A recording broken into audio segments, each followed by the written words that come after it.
At the end of World War II, the Americans changed the way the world worked. Before the war, everything was imperial. So there was a Dutch system, a German system, a Russian system, a Japanese system, and so on. And those systems traded very little because if there was a war, even if neither of the traders were involved in it, the supply chain system could be broken down and you would lose access to whatever you needed. So you kept things in house whenever you could. Now, the Americans changed that system to what we now know as free trade. So the Americans committed their navy, which was really the only one of size to survive the war, so that anyone could go anywhere and interface with any partner and participate in any supply chain or access any raw material if in exchange they lined up with the United States to fight the Soviets in the Cold War. We bribed up an alliance, and that created the world that we know.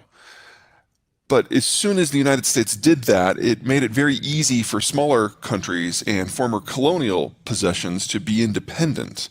And so everyone was able to specialize, everyone was able to trade, everyone was able to expand their economic wherewithal. And with that happening everywhere, more or less at the same time, people started to use their new income and to move into jobs that were more value add. And so we started moving off the farm and into the cities. And when you live on the farm, you have a lot of kids. But when you live in a city, they're an expense rather than a benefit.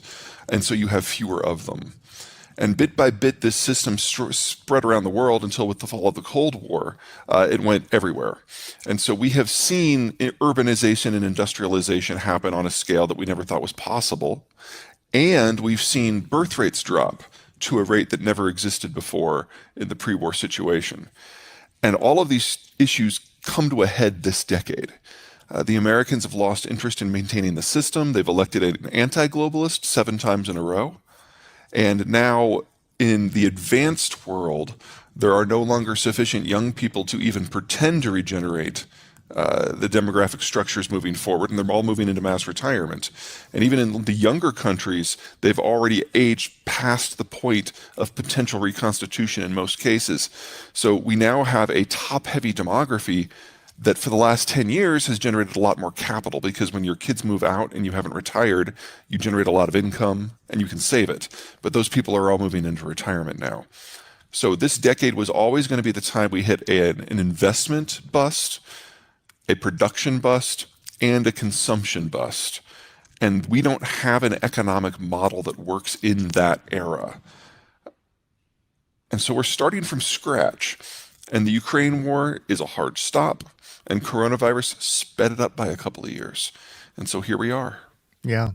That's going to be a different answer based on who I speak with, but definitely one of the big themes is, when can we get back to normal? Mm-hmm. And when are we going to find a new balance that works for both the Americans and the Chinese? And those are definitely the wrong questions. The demographic system has tipped already. And so we're never going back to the consumption and production balance that we had in 2019. That got muddled by COVID. We were all worried about other things for 2 years, and in that time we shifted. The Chinese are arguably the biggest beneficiary of the globalized system, and it hasn't really sunk in just how terminal this is going to be for them in every way that you measure it, demographically, economically, culturally, nationally. The Chinese aren't even going to exist as a country, I would say, by the end of the decade. And that's before you start factoring in some of the more acute things that are happening because of the Ukraine war and their disruption to agricultural, industrial, and energy markets, in all cases of which the Chinese are the biggest loser from the war, with the obvious exception of Ukraine itself. Yeah. Sure, the technology absolutely plays a role, and it's intertwined into a lot of what I do. The question, of course, is whether or not everyone's at the same technological level or not. So one of the reasons that the Brits were so successful is not only were they an island, so the technologies of deep water navigation worked better for them than they did for anyone else. They were also then the pioneers of what we now call the Industrial Revolution. And for a good century and a half, it really was just them that had mastered those technologies. And so for the purpose of imperial expansion, for a century and a half, the Brits literally brought a gun to a knife fight over and over and over and did very well. But as soon as the technology started to spread to other entities, we went to a broad-scale wars in which the Brits were a player, not the player. And ultimately, we ended up with all the colonies breaking away because even if you're at the top of the line for tech and your opponent is at the bottom of the line, but you're in the same technological suite, then it comes down to things like numbers. And you know, 30,000 Brits occupied India until they couldn't. Right. I, How, I would yeah. I would say that we're well past the point of no return on that. The most recent data we've got out of the Chinese suggests that their population actually peaked back in 2003, and that they've been overcounting their population by perhaps as many as 100 million. All who would have been born since the one-child policy, and most of whom are probably women. So the Chinese demography is actually more terminal already than the German or the Russian or the Korean demography. And that we can see that in adjacent related numbers such as workforce compensation rates. We've seen labor costs in China go up by about a factor of 15 since 1999, but productivity's only doubled. So technology has not gotten its hooks into China to the degree that it's been able to shift the pattern at all. In terms of technology in general, there are a couple things that you need to have a thriving tech sector. You need a lot of young people who are clever, who can interact with one another, highly educated.